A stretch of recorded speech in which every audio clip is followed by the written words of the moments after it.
Pemirsa, Donald Trump dan Kamala Harris akan bertemu untuk pertama kalinya dalam debat calon presiden Amerika Serikat.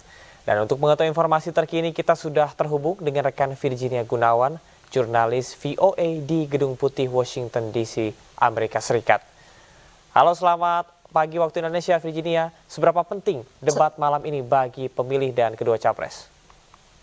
Ya, Camar dan pemirsa, 7 dari 10 warga Amerika Serikat ini mengaku akan menonton debat antara Kamala Harris dan Donald Trump menurut jajak pendapat yang dilakukan oleh NPR, PBS, dan Marist. Dan sepertiga dari mereka yang akan menonton ini menyatakan debat malam ini akan membantu mereka untuk menentukan pilihan mereka.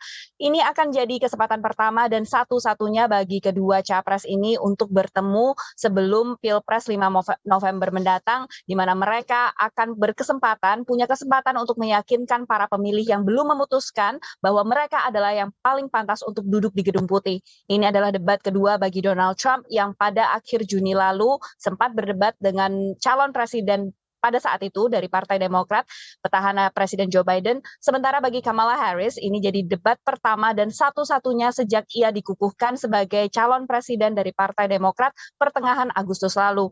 Dan yang tak kalah penting ini adalah kalau kita lihat dalam kurun waktu kurang dari 2 bulan, bahkan di sejumlah negara bagian seperti Pennsylvania, Minnesota, dan Virginia yang punya mekanisme in-person early voting atau memilih terlebih dahulu secara langsung, ini akan jadi sangat penting. Terutama kubu kampanye Donald Trump ini mendesak untuk juga diadakannya debat cawapres tambahan, namun yang baru disepakati adalah jadwal nanti pada tanggal 1 Oktober. Saat ini menurut agregasi polling nasional yang dilakukan oleh 538.com, Kamala Harris unggul 47,1% dari Donald Trump 44,4%. Namun perlu diingat juga bahwa pemilu di Amerika Serikat ini menganut sistem Electoral College, di mana dengan memenangkan suara populer saja tidak berarti ia akan terpilih menjadi presiden jika tidak berhasil mengamankan penghitungan suara elektoral. Camar. Sejumlah informasi mengenai fokus debat pada malam hari ini?